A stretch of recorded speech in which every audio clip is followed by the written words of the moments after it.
NEET के लिए करते हैं तो नीट का सिलेबस पुरानी एनसीईआरटी का सिलेबस है, ठीक है।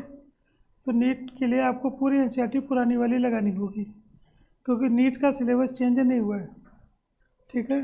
12th का सिलेबस लगभग आधा हो गया है, मतलब अंदर के डेरिवेशन भी हटा दिए हैं, ठीक है। जैसे पोटेंशियोमीटर पूरा हटा दिया है, series grouping of resistance, parallel grouping of resistance पूरा हटा दिया है, ठीक है। तो वो थोड़ा सा सिलेबस 12th में रखा है, मेरी बात समझ रहे हो। अब हम क्या होता है कि जब हम 35 साल का पुराना पेपर नीट का सॉल्व करते हैं तो उसमें जिस तरीके का क्वेश्चन है अभी एकदम से बाहर हो गया क्वेश्चन, अभी उस तरीके का एकदम क्वेश्चन नहीं आता। तो आप चाहे जन्म के 2 जन्म पहले के कर लो, क्योंकि तुम 17-18 साल के हो गए, तो और 25-30 साल के कर लो, वो पेपर से अभी बाहर है। पेपर केवल एनसीईआरटी बेस आता है। इस साल 2 क्वेश्चन आए थे करंट इलेक्ट्रिसिटी के, एक जो है टेम्परेचर पर आया था, एक जो है colour code of carbon resistance पर आया था। तो colour code of carbon resistance पुरानी एनसीईआरटी का सिलेबस है, नई एनसीईआरटी में से उसको भी हटा दिया है, ठीक है। तो अगर नीट करना है तो हमको पुराना सिलेबस ही कवर करना पड़ेगा, ठीक है। सबसे पहले नया सिलेबस कवर करते हैं, नए क्वेश्चन कवर करते हैं, फिर पुराने कवर करते हैं।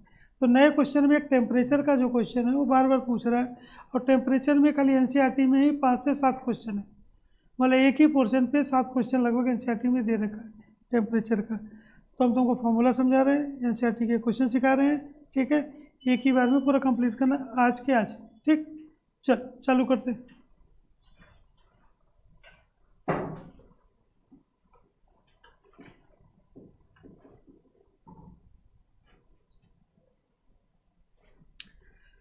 सबसे पहले देखो करंट इलेक्ट्रिसिटी खुल गया भैया, ठीक है। तो जरा कैसा पीपीटी बना रखा भाई लोगों ने। फॉर्मूला लिखेंगे पहले कुछ फॉर्मूले लिखेंगे, फॉर्मूले के बेस पर क्वेश्चन करेंगे।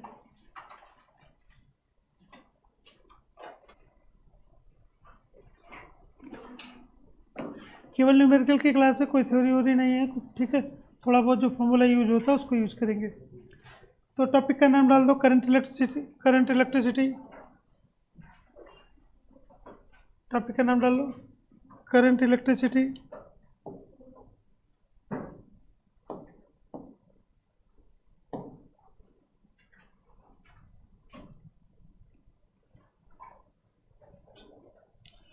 करंट इलेक्ट्रिसिटी में कुछ फॉर्मूले पढ़ लेते हैं।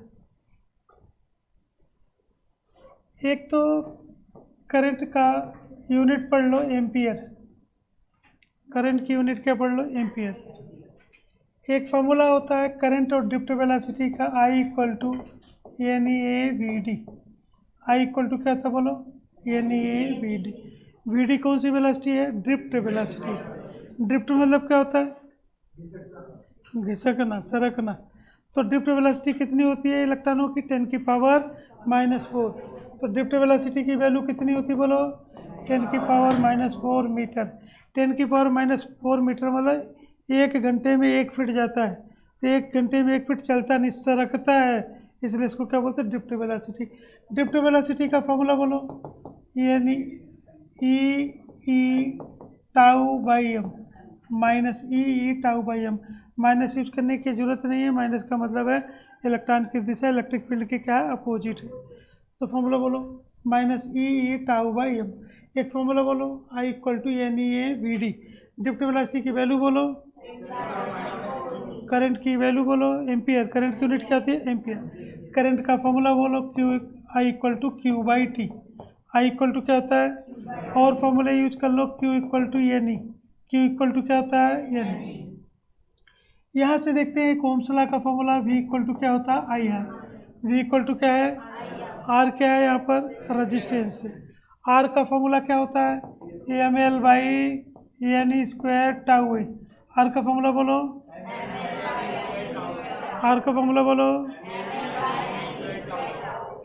मतलब resistance is proportional to length है, resistance is inversely proportional to क्या है एरिया। ये जो पार्ट होता है ये वाला ये कांस्टेंट होता है, तो इसी को हम बोलते हैं रजिस्टिविटी। रजिस्टिविटी का फॉर्मूला बोलो M by N E square tau, M by N E square tau.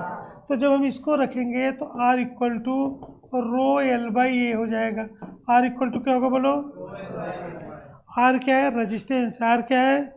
Resistance क्या करता है? करंट का अपोज करता है। क्या करता है? रेजिस्टेंस की यूनिट क्या होती है? ओम। यूनिट बोलो क्या होती है? डायमेंशन बोलो? M L square T-3। हाँ बोलो, जब पढ़ाया था अभी रेजिस्टेंस का डायमेंशन A-2। कैसे याद करोगे? पावर के आगे A-2, पावर के आगे। नोट करो फॉर्मूला, नोट करो, क्यों न्यूमेरिकली कर रहे हैं ना, इसलिए फॉर्मूला फटाफट नोट करो।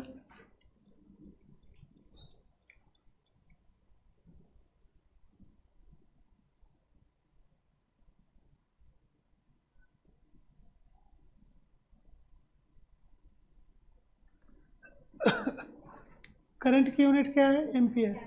आई इक्वल टू क्या होता है? Q by T. Q equal to क्या होता है? N E. ओम्स लॉ बोलो, वी इक्वल टू क्या है? I are. आर क्या है? रेजिस्टेंस। रेजिस्टेंस का फॉर्मूला बोलो रो एल बाई ए। रो। दूसरा फॉर्मूला बोलो M L by N E square tau A. M L by N E square tau. Tau क्या है? Relaxation time. टाउ क्या है? Relaxation time. टाउ नोट करो। Tau is the relaxation time. Tau is the relaxation time.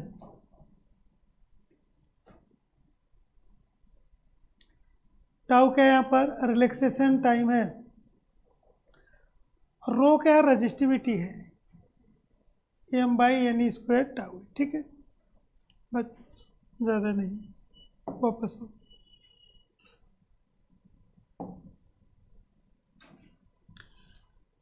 Resistance का formula था M L by N E square tau. Resistance के उल्टे को हम लोग बोलते हैं कंडक्टेंस। क्या बोलते हैं? 1/r। C equal to 1/r। Resistivity का फॉर्मूला क्या था? M by N E square tau. Resistivity के उल्टे को हम लोग बोलते हैं कंडक्टिविटी। क्या बोलते हैं? कंडक्टिविटी। तो रजिस्टिविटी का उल्टा क्या हो गया? कंडक्टिविटी। नोट करो फॉर्मूला।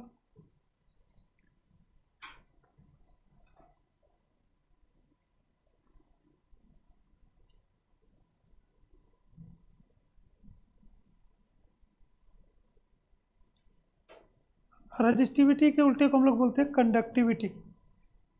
रेजिस्टेंस के उल्टे को बोलते हैं conductance. Reciprocal of resistance is called conductance.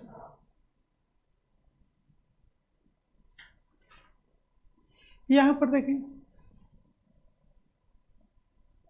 Resistance जो होता है लेंथ पर डिपेंड करता है और इन्वर्सली प्रोपोर्शनल टू क्या होता है? एरिया। लंबाई ज़्यादा होगी तो रेजिस्टेंस क्या होगा? ज़्यादा होगा। एरिया ज़्यादा होगा तो रेजिस्टेंस क्या होगा? कम। मतलब मोटे तार का रेजिस्टेंस क्या होता है और पतले तार का रेजिस्टेंस। तो खम्भे के तार का रेजिस्टेंस ज़्यादा है कि घर के अंदर के तार का? इसका रेजिस्टेंस ज़्यादा है। हीटर का रेजिस्टेंस ज़्यादा होता है कि बल्ब का? जितना तार पतला होता है उतना रेजिस्टेंस ज़्यादा होता है। हमारे दिमाग में हमेशा उल्टा आता है, हमेशा क्या आता है? वो खम्भे वाला ज़्यादा होगा। तो तार मोटा हो गया तो रेजिस्टेंस क्या हो गया? कम हो गया। ये दो चीज़ें, अभी दो चीज़ों पर हमारा कोई क्वेश्चन है नहीं। ठीक है, तो हम यहाँ पर आ जाते हैं। तीसरा जो होता है रेजिस्टेंस इन्वर्सली प्रोपोर्शनल टू क्या है? टाइम। रिलैक्सेशन टाइम है। क्या है? Relaxation time. देखो एक चीज़ समझा दे पहले। रिलैक्सेशन टाइम मतलब इफेक्ट ऑफ टेम्परेचर है। क्या है? Effect of temperature. इसका मतलब है कि जैसे जैसे टेम्परेचर आपका बढ़ेगा रेजिस्टेंस क्या हो जाएगा? बढ़ जाएगा। रेजिस्टिविटी भी क्या हो जाएगी? बढ़ जाएगी। कंडक्टेंस कम हो जाएगा और कंडक्टिविटी क्या हो जाएगी? तो नोट करो, नोट करो। रेजिस्टेंस, टेम्परेचर बढ़ेगा तो रेजिस्टेंस क्या हो जाएगा? बढ़ जाएगा। रेजिस्टेंस बढ़ जाएगा, रेजिस्टिविटी भी क्या हो जाएगी? बढ़ जाएगी। कंडक्टेंस क्या हो जाएगा आपका? कम हो जाएगा। नहीं, ये बढ़ेगा, ये बढ़ेगा, ये बढ़ेगा, कम होगा, ये कम होगा। कंडक्टिविटी क्या हो जाएगी? कम हो जाएगी। अब ऐसा क्या चीज़ हो गया कि 5-5, 6-6 क्वेश्चन इसी पे आ रहा है। इस साल 23 का पेपर भी इसी पर एक क्वेश्चन आया हुआ है। ठीक है, तो जरूरी नहीं कि एनसीईआरटी से उतर करके आया हो, लेकिन एनसीईआरटी में 5-6 क्वेश्चन दे दिया, मतलब इम्पोर्टेंट हो गया। अब अगर ये टेम्परेचर का क्वेश्चन आएगा तो दुनिया में कुछ भी पढ़ लो, अगर आप एनसीईआरटी नहीं पढ़ोगे तो कुछ बनना नहीं है। तो एकदम प्रॉपर क्वेश्चन तैयार करते हैं। देखो इधर ऐसा क्यों इतना इम्पोर्टेंट हो गया? रेजिस्टेंस का मतलब होता है अपोज करना। क्या करना? और कभी भी ध्यान रखना, टेम्परेचर बढ़ाओगे तो अपोजिंग प्रॉपर्टी कम होती। टेम्परेचर बढ़ाओगे तो अपोजिंग प्रॉपर्टी क्या हो जाएगी? जैसे कोई तुमसे झगड़ा कर रहा है, तुम भी गर्म हो जाओ तो ठंडा हो जाता है, पता है ना? जैसे कुत्ता तुम्हें दौड़ा रहा हो, पत्थर उठा के मारो तो भाग जाता है। तो अपोज करने की प्रॉपर्टी हमेशा टेम्परेचर के साथ क्या होती? कम। अपोज करने की प्रॉपर्टी जैसे elasticity, elasticity opposing property. Temperature बढ़ाओगे तो इलास्टिसिटी कम हो जाएगी। विस्कोसिटी, टेम्परेचर बढ़ाओगे तो विस्कोसिटी कम हो जाएगी। इंटरनल रेजिस्टेंस, टेम्परेचर बढ़ाओगे तो इंटरनल रेजिस्टेंस क्या हो जाएगा? कम हो जाएगा। सेमीकंडक्टर का रेजिस्टेंस, ठीक है, मतलब सेमीकंडक्टर का रेजिस्टेंस टेम्परेचर बढ़ाओगे तो क्या हो जाएगा? कम हो जाएगा। इलेक्ट्रोलाइट्स का रेजिस्टेंस क्या हो जाएगा? कम हो जाएगा। हर कभी भी ध्यान रखना, कुछ बने न बने, अगर कभी भी टेम्परेचर बढ़ता है तो अपोजिंग प्रॉपर्टी कम हो जाती है, ठीक है। जैसे विस्कोसिटी कम हो जाएगी, इलास्टिसिटी कम हो जाएगी। केवल एक ही चीज़ उल्टा है, वो है रेजिस्टेंस कंडक्टर का। इसलिए यहाँ से क्वेश्चन उठता है। टेम्परेचर बढ़ाएंगे तो रेजिस्टेंस क्या होगा? बढ़ेगा। रिपीट करो, टेम्परेचर बढ़ाएंगे तो कभी कभी क्या होता है ना, तुमने पत्थर उठाया तो कुत्ता भाग गया, कभी कभी काट भी लेता है, तो उल्टा होता है। तो पूरे फिजिक्स में ध्यान रखना, पूरे फिजिक्स सीधा है। कुछ भी पूछे, इंटरनल रेजिस्टेंस पूछे, कुछ भी पूछे, सेमीकंडक्टर का रेजिस्टेंस पूछे, इलेक्ट्रोलाइट का रेजिस्टेंस पूछे, सब कम होता है। यहाँ तक इलास्टिसिटी कम होता है, विस्कोसिटी कम होता है, कोई भी अपोजिंग प्रॉपर्टी पूछे तो कम होता है। खाली एक चीज़ फिजिक्स में उल्टा है, वो रेजिस्टेंस। अगर ये उल्टा है तो इम्पोर्टेंट हो गया, ठीक है। इसीलिए ये क्वेश्चन आपको पेपर में दिखाई देता है, और कोई बहुत कारण नहीं दिखाई देने का। चलो, अब अगर दिखाई देता है तो समझ लो जरा। आर का फॉर्मूला होता है R is inversely proportional to relaxation time. ये उल्टा हो गया तो क्यों पेपर में आ गया, ठीक है। वेलोसिटी का फॉर्मूला तुमने पढ़ा होगा 11th में, root of thrice R T by M. Velocity क्या होता है? 11th कोर्स में था कि नहीं था? नहीं था तो अभी ध्यान रखो, क्या फॉर्मूला था? Root of thrice R T by. Lambda होता है डिस्टेंस। डिस्टेंस क्या होता है बोलो? Velocity by time. डिस्टेंस मतलब लेमडा, वेलोसिटी बाई टाइम। तो टाउ क्या होगा बोलो? टाउ क्या होगा? Velocity by lambda. Lambda lambda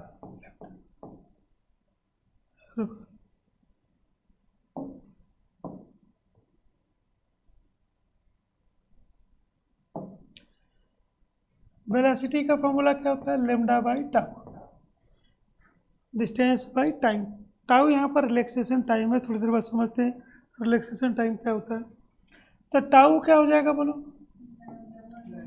lambda by velocity.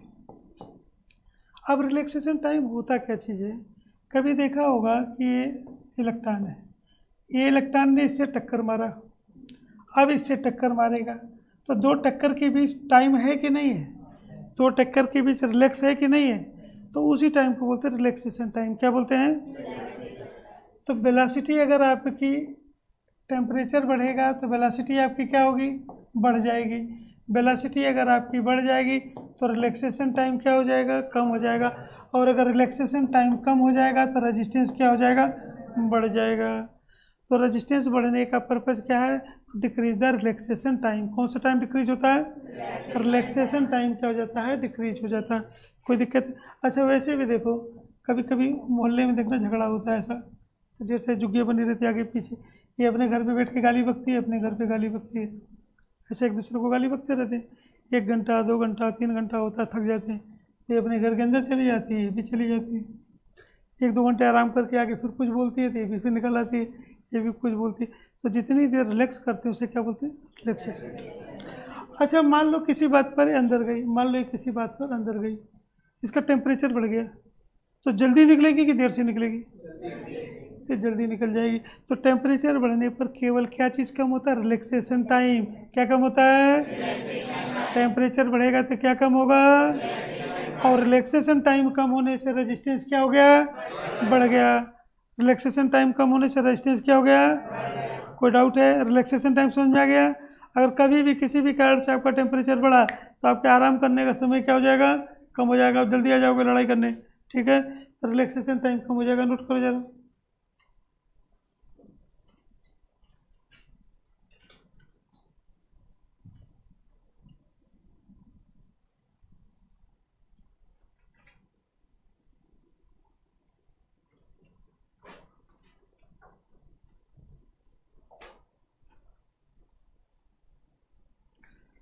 बाकी जितना छूटेगा थ्योरी थ्योरी की क्लास में समझेंगे, अभी न्यूमेरिकल की क्लास है ना, इसलिए वैसे नहीं करते। मतलब अगर टेम्परेचर बढ़ेगा तो क्या कम हो जाएगा, रिलैक्सेशन टाइम कम हो जाएगा, रेजिस्टेंस और रेजिस्टिविटी इंक्रीज हो जाएगी।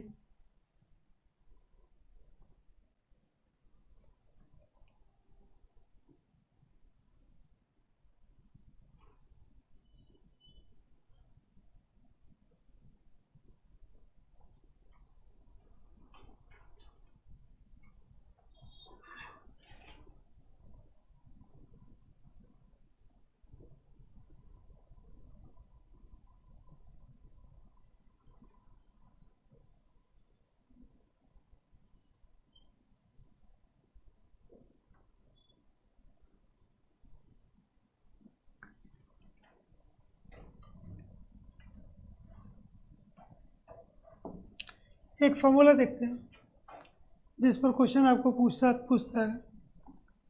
एक हमारे पास R1 है, R0 1 plus alpha T2 minus T1, ये हमारा फॉर्मूला है।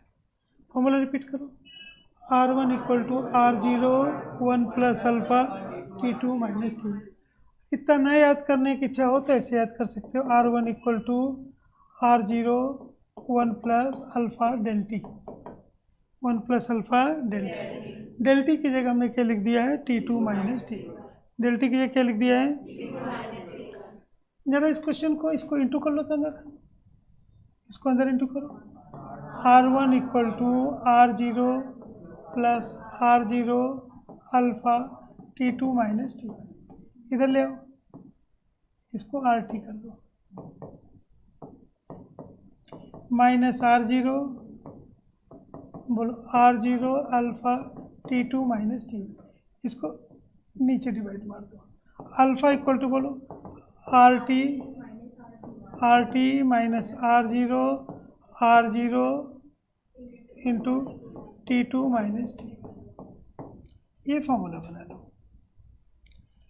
फॉर्मूला क्लियर हो गया। अब इसी क्वेश्चन में अगर हम चेंज करेंगे फॉर्मूला तो क्या बनेगा, बोलो R2 माइनस R2 माइनस अपन बोलो R1 into T2 minus T1 minus, फिर रिपीट करो फॉर्मूला। अल्फा इक्वल टू बोलो R2 माइनस R1, बोलो R1 T2 माइनस T1, या यहाँ से क्या लिख सकते हो, RT माइनस R0 अपन R0 T2 माइनस T1। थोड़ा और समझते हैं, एक बार क्या करो, RT के लिए निकालो, RT के लिए बोलो क्या हो गया, R0 1 प्लस अल्फा T1 के लिए T1 ले लिया। अब दूसरा निकालो जरा, R100 के लिए क्या होगा, बोलो R0 1 प्लस अल्फा 100, ठीक है। क्या करो, इसको इंटू कर लो, RT माइनस R0 इंटू करके इधर ले ले, इतना समझ में आ जाएगा, इधर ले लो। यहाँ क्या होगा, बोलो R0 अल्फा T1, ठीक है, T1 की जगह तुम T ले लो,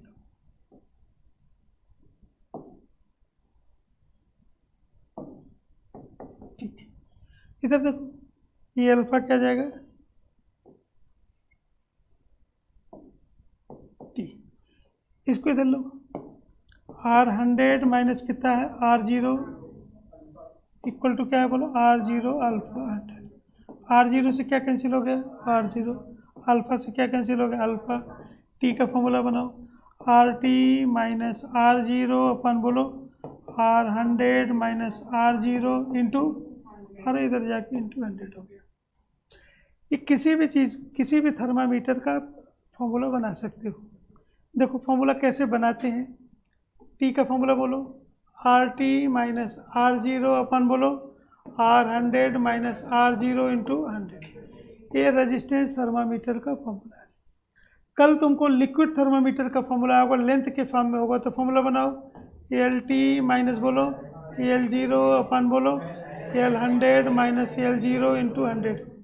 तुमको वॉल्यूम थर्मामीटर का फॉर्मूला है तो फॉर्मूला बनाओ वी टी माइनस V0 अपन बोलो V100 माइनस V0 इंटू 100। तुमको प्रेशर थर्मामीटर का फॉर्मूला बनाना, बनाओ पी टी माइनस P0 अपन बोलो P100 माइनस P0 इंटू 100। किसी भी चीज़ का फॉर्मूला बना सकते हो, ठीक है। थर्मामीटर का फॉर्मूला बनाने का पैटर्न यही है, ठीक है। अभी हमारे पास दो फॉर्मूले काम के आ गए। एक तो ये आ गया बोलो R T minus R0 into T2 minus T1, या क्या लिख सकते हैं बोलो T की जगह 2 R2 माइनस क्या हो गया R1 अपन बोलो R1 into T2 minus T1। एक ये फॉर्मूला काम में ले लेंगे, एक ये फॉर्मूला काम में ले लेंगे। टेम्परेचर निकालने का फॉर्मूला बोलो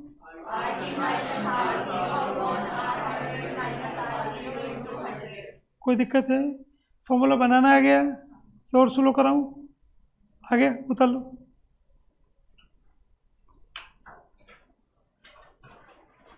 क्वेश्चन नंबर तीसरा एक्सरसाइज का, ठीक है। ये क्या कह रहा है, रूम टेम्परेचर कितना दे रखा है 27 डिग्री सेंटीग्रेड दे रखा है। अगर हम बात करें रूम टेम्परेचर का, तो रूम टेम्परेचर हमको मिल गया 27 डिग्री। ये क्लियर हो गया? कितना मिल गया 27 डिग्री सेंटीग्रेड। 27 पे रेजिस्टेंस कितना है 100 ओम है। अगला टेम्परेचर पूछा है जिस पे रेजिस्टेंस कितना हो जाएगा 107 हो जाएगा। अल्फा की वैल्यू कितनी दे रखी है 1.7 इंटू 10⁻⁻⁴। सामान्यतः स्टैंडर्ड डाटा है, यही हमको पूछता है, ठीक है। बदल भी सकता है, ऐसा नहीं कहा मैंने, लेकिन स्टैंडर्ड है, इसी पे रहता है। तो अल्फा का फॉर्मूला बोलो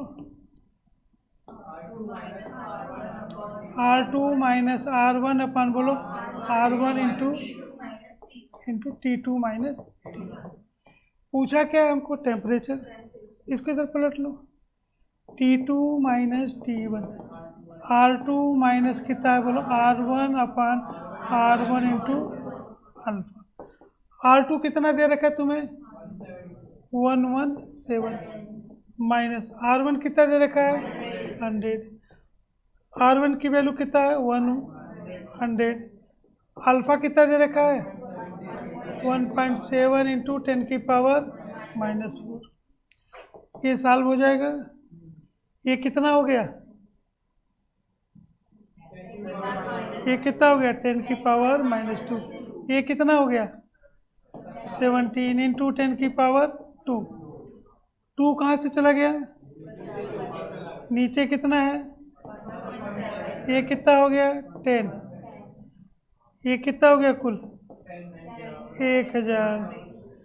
T2 निकालना है भैया। T1 कितना दे रखा है 27 दे रखा है। तो टेम्परेचर की वैल्यू बोलो 1027 डिग्री सेंटीग्रेड आंसर आ गया।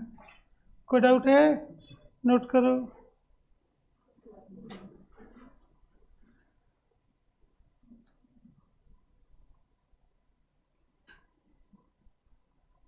फॉर्मूले में बहुत कलाकारी मत करना, एक ही फॉर्मूला लगता है, एक या दो फॉर्मूले हैं जो लिखा है, उसके अलावा कुछ नहीं भाग रहा है।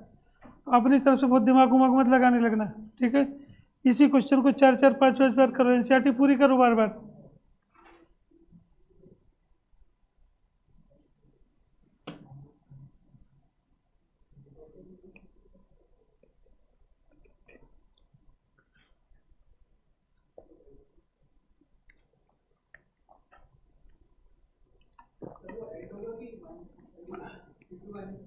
अच्छा हाँ, ये प्रोसीड करो, क्या पूछ रहे हो?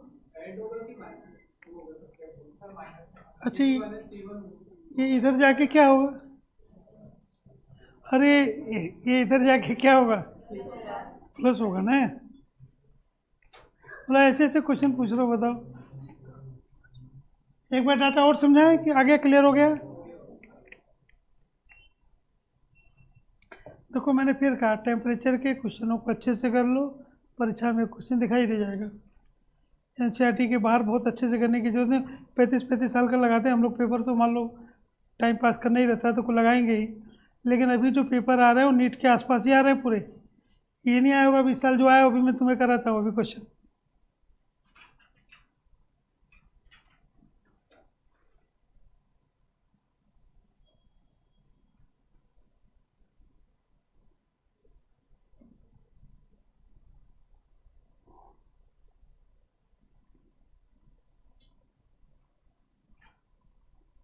ये क्लियर हो गया। टॉपिक में कुल 9 क्वेश्चन है, एक हो गया उसमें से 8 ही बचे। ठीक है ना, टॉपिक इतना छोटा कर दिया है।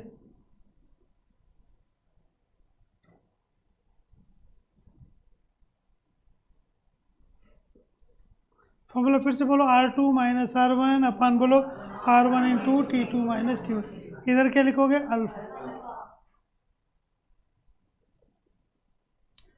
चल अगला क्वेश्चन आ जाओ। 5 नंबर क्वेश्चन है, ठीक है ना, 3.5। क्या दे रखा है, ये रेजिस्टेंस दे रखा है कितने टेम्परेचर पर, 2.1 ओम दे रखा है। कितने टेम्परेचर पर दे रखा है, 27.5 डिग्री सेंटीग्रेड। 2.7 दे रखा है कितने पर, 100 पर। क्या पूछा है, अल्फा। क्या पूछा है, फॉर्मूला सेम रहेगा। अल्फा इक्वल टू बोलो R2 माइनस R1 अपन बोलो R1 इंटू बोलो T2 माइनस T1। चलो इधर इधर मेरे से देखो, कुछ कर लेने तो मुझे भी, सब तुम ही करोगे। R2 कितना है, 2.7। R1 कितना है, ये कितना है, R1 2.1। T2 माइनस T1 बोलो 100 माइनस 27.5। ठीक है, नोट कर लो।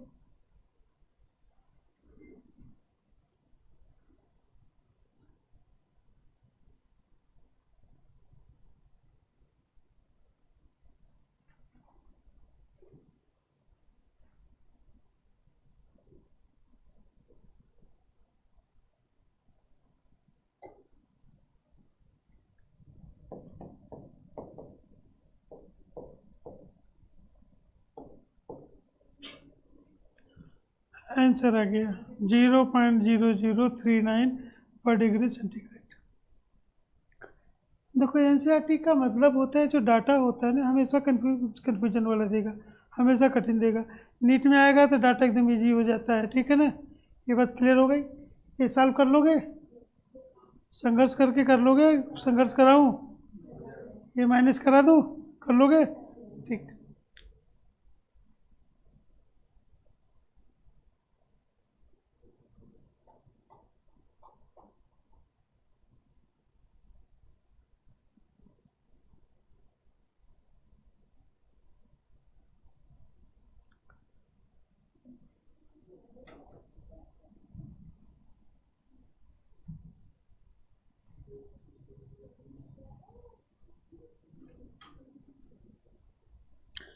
0.0039 पर डिग्री सेंटीग्रेड। अगला क्वेश्चन देखो, नोट करो, समझो जरा क्वेश्चन को। 3.6 क्वेश्चन नंबर 3.6 करें। देखो इस क्वेश्चन में इसने क्या किया, बोल्ट दे दिया। क्या दे दिया, बोल्ट। कितना बोल्ट दिया हुआ है, बोल्ट दे दिया 230 बोल्ट। करंट दे दिया, कितना करंट दे दिया, 3.2 एम्पियर। दूसरा करंट दे दिया, कितना करंट दे दिया, 2.8 एम्पियर। एक ये करंट दे दिया, एक ये दे दिया। उसने कहा भैया शुरू में कितना करंट था, 3.2। थोड़ी देर के बाद गर्म हो गया, गर्म हो गया तो रेजिस्टेंस बढ़ गया, रेजिस्टेंस बढ़ गया तो करंट कम हो गया। कितना करंट कम हो गया, इनिशियल टेम्परेचर कितना दे रखा है, 27। मुझे ये बताओ, ये 27 वाला होगा कि ये 27 वाला होगा, अरे टेम्परेचर बढ़ेगा तो करंट कम हो जाएगा, रेजिस्टेंस बढ़ेगा करंट कम होगा। बोले ये किसका होगा? 27 डिग्री सेंटीग्रेड का। ये हमारा टी हो गया। ठीक है, अल्फा की वैल्यू दे रखी, कितनी दे रखी बोलो? तुमको मैंने पहले भी समझाया था, अल्फा लगभग ऐसे ही पटकता है। ठीक है ना, कितना पटकता है? 1.7 इंटू 10 की पावर। क्या चीज़ दे रखा है? नाइक्रोम। क्या दे रखा है? नाइक्रोम का अल्फा सामान्यतः यही लेगा, स्टैंडर्ड डाटा क्या है बोलो? 1 पॉइंट। तो देखो एक चीज़ समझो, यहाँ इन्होंने वोल्टेज और करंट दे रखा है। ठीक, इसके पहले हमको क्या दे रखा था? R1 और R2। क्या दे रखा है? तो यहाँ से भैया हम R1 निकाल लेंगे। R1 बोलो V बाई आई, बोलो V कितना है? 230 बाई 3.2। यहाँ से हम R2 निकाल लेंगे। R2 बोलो 230 बाई 2.8। R1 और R2 के फॉर्म में ही क्वेश्चन सॉल्व करेंगे। अगर पहले तो R1 R2 देता था, अब क्या दे रखा उसने? V और I दे रखा है। ठीक है, अब फॉर्मूला लगाएंगे। फॉर्मूला बोलो क्या था अल्फा का? R2 माइनस R1 अपान R1 into T2 minus T1। T1 यहाँ पर क्या है? 27 है। T1 क्या है? 27। चलो जरा इधर ले लो, T2 माइनस T1। R2 बोलो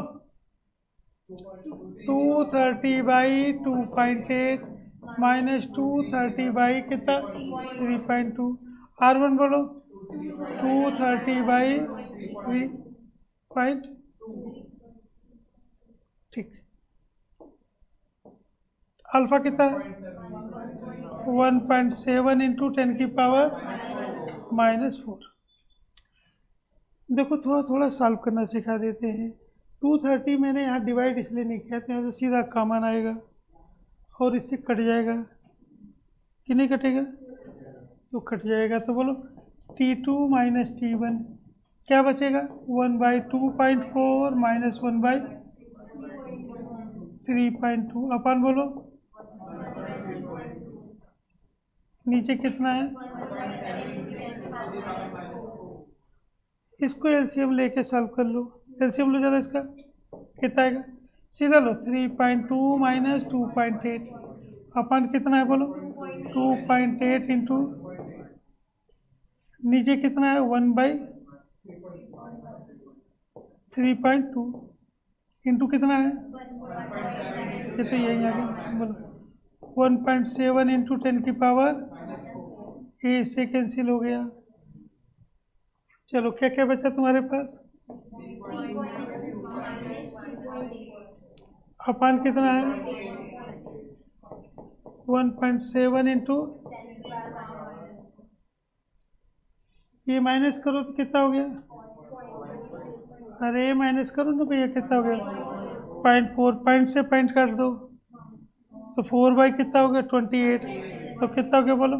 1/7 इंटू 1.7 इंटू 10 की पावर -4। ये इसको ऊपर ले लो, ऊपर लो कितना हो गया? 10 की पावर 4। 10 की पावर 4 से 100 बाहर, ऐसे एक काम करो 100 इंटू 100 कर लो। ठीक है, इसको इंटू करो 17 इंटू 7 कितना होता है? अरे बड़े करो भैया। 11 ये 119 मतलब 11 पॉइंट कितना हो गया? 9। ये सॉल्व हो जाएंगे। T2 कितना है तुम्हारा? T2 निकालना है। ये कितना है? 27। ये इधर जाके प्लस होगा कि माइनस होगा? पक्का? तो इधर जाकर के प्लस हो जाएगा, तो प्लस होकर के आंसर आ जाता है 867.2। नोट करो 867.2 डिग्री सेंटीग्रेड।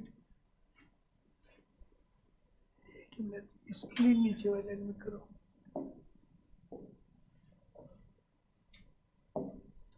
T बराबर कितना आ गया? 827.6 डिग्री सेंटीग्रेड।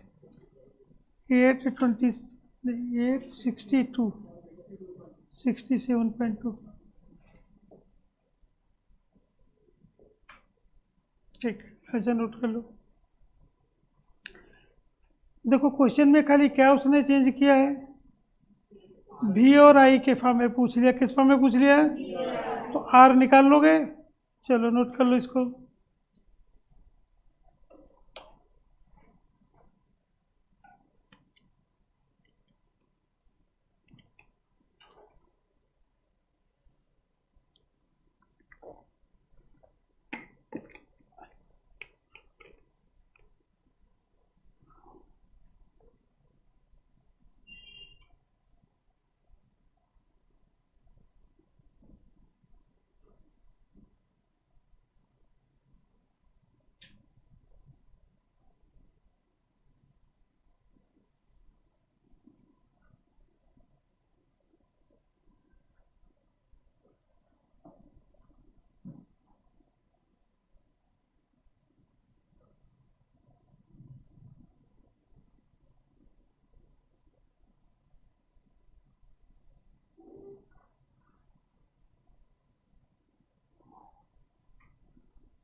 देखो इसका दो क्वेश्चन एग्जाम्पल में भी दे रखा है, ठीक है, तो उसको भी समझ लेते हैं। मतलब एक बार तुमको इस क्वेश्चन में इसने क्या दिया, R1 दिया है, R2 दिया है, ठीक है, T1 T2 दिया है, अल्फा पूछा है या T पूछा है, T2 पूछा है, ठीक है, T1 की वैल्यू दे रखा है, अल्फा की वैल्यू दे रखा है। अब एग्जाम्पल में देखो, एग्जाम्पल में क्या पूछ दे रखा है इसने,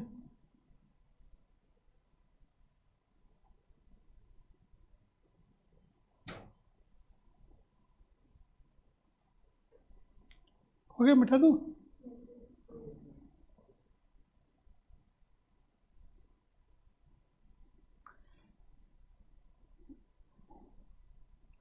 तो फॉर्मूले में ज़्यादा जंप मत लगाना, फॉर्मूला बस दो ही याद रखना, तो तुमको याद रह जाएगा, ठीक है। और जब एनसीईआरटी इतना बोल रहा है तो अपने को क्या करना है, अपने को भी उतना ही करना है जितने से हमारा क्वेश्चन सॉल्व हो जाए।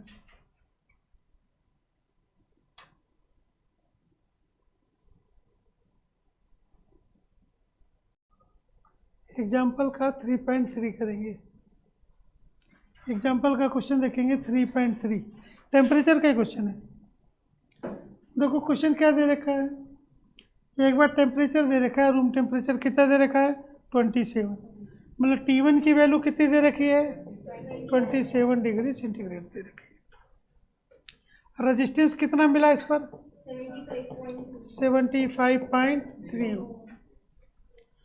अब इसने देखो एक तो R1 दे रखा है इसने, पिछले क्वेश्चन में क्या था ना, R1 दिया था ना R2 दिया था, करंट दे रखा था दोनों का, तो दोनों से हमने R1 R2 निकाला था। अब देखो एक तो इसने दे रखा है, दूसरा देखो इसने वोल्टेज दे दिया, ये क्या दे दिया करंट, क्या दे दिया वोल्टेज और करंट। तो यहाँ से क्या निकालोगे R2, R2 कैसे निकालोगे बोलो, V बाई आई, V कितना है 230 बाई 2.68। ये बात समझ में आ गई, मतलब एक रेजिस्टेंस दे दिया और दूसरे के लिए क्या बोल दिया वोल्टेज और करंट, तो R2 तुम यहाँ से निकाल लोगे, ठीक है। अल्फा की वैल्यू कितनी दे रखी है, मतलब क्वेश्चन में क्या दे रखा है नाइक्रोम, क्या दे रखा है, क्या दे रखा है नाइक्रोम। तो नाइक्रोम के लिए अल्फा की वैल्यू बोलो कितना होता है,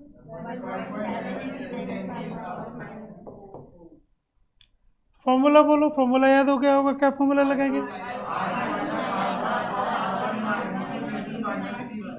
T2 पूछा है, फॉर्मूला बोलो, तो सीधा लगा दें T2 minus T1 equal to बोलो R2 माइनस R1 अपन R1 इंटू अल्फा। R2 की जगह क्या रख दोगे बोलो 230/2.68 माइनस R1 की जगह क्या रखोगे 75.3, R1 की जगह 75.3, अल्फा की जगह बोलो 1.7 इंटू 10⁻⁻⁴ T1 की जगह क्या रखोगे, ये सॉल्व हो जाएगा। अब अगर ये सॉल्व कर लोगे तो इसका जो तुम्हारा आंसर आएगा 847 डिग्री सेंटीग्रेड कितना आएगा बोलो 847 डिग्री सेंटीग्रेड, नोट कर लो 847 डिग्री सेंटीग्रेड।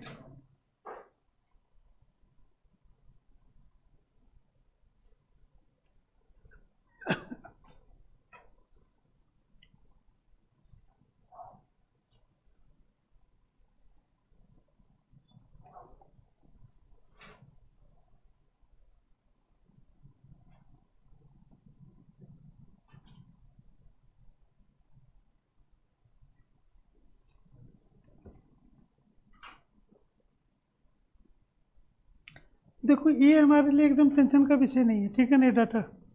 ये डाटा ऑब्जेक्टिव में अलग तरीके से सॉल्व किया जाता है और 12th में टाइम रहता है बहुत, करते रहना आराम से सॉल्व।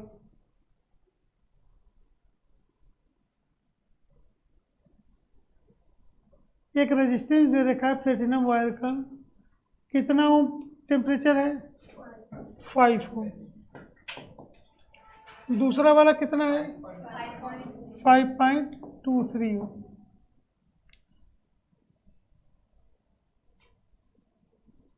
कितना चाहिए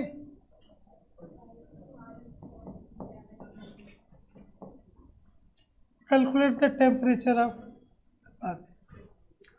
इधर समझो ये 2 पॉइंट दे रखा है, एक एक्सट्रीम स्टीम पॉइंट दे रखा है, ठीक है, और एक आइस पॉइंट दे रखा है। आइस पॉइंट क्या होता है, आइस पॉइंट क्या होता है, आइस पॉइंट मतलब 0 डिग्री सेंटीग्रेड। क्या होता है, बर्फ़ कितने पे जमता है 0 पर, बर्फ़ कितने पे जमता है, पानी में सबसे ज़्यादा वेरिएशन होता है। कभी देखा होगा तुम्हें समोसे पकौड़ी तलते हो तो पानी में क्यों नहीं तलते, अरे समोसे कचौड़ी तलते हैं तो पानी में क्यों नहीं तलते, तो कोई बहुत कठिन सा क्वेश्चन सुन का, मैंने तो सामान्य सा क्वेश्चन कहा कि मान लो तुम्हें समोसा बनाना तो तेल में गीले नहीं होते हैं, तेल में गीले नहीं होंगे हैं, तो तेल में डिजॉल्व नहीं होता है। देखो पानी का टेम्परेचर 0 से 100 तक होता है, 100 से ऊपर पानी नहीं जाता, 100 से ऊपर पानी जाता है तो उसको बोलते हैं स्टीम, क्या बोलते हैं, और 0 से नीचे जाता है तो उसको क्या बोलते हैं, आइस।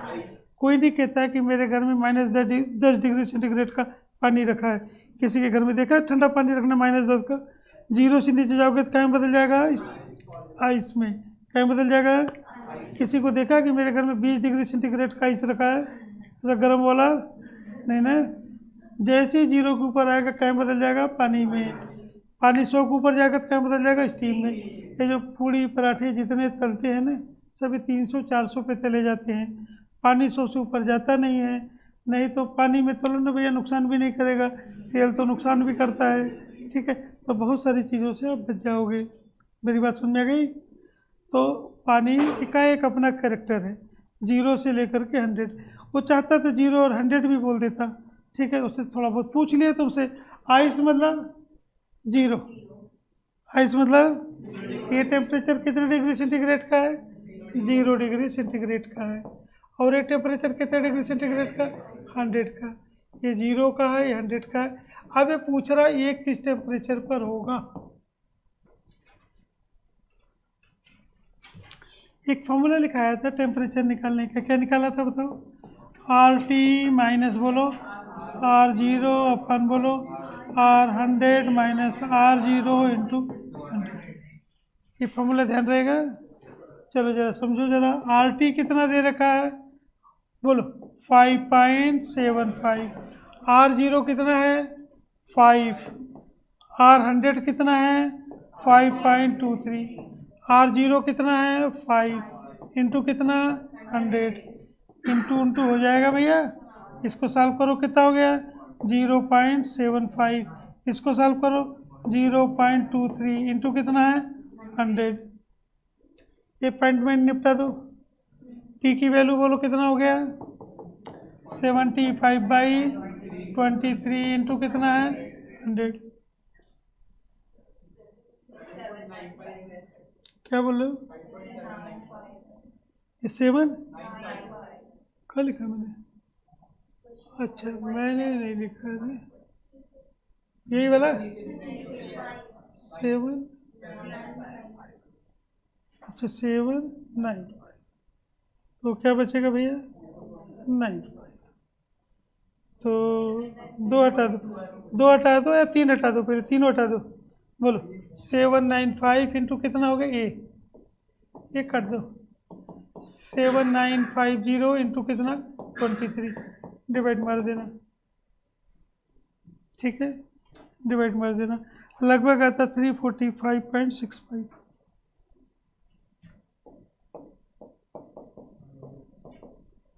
आंसर आ गया।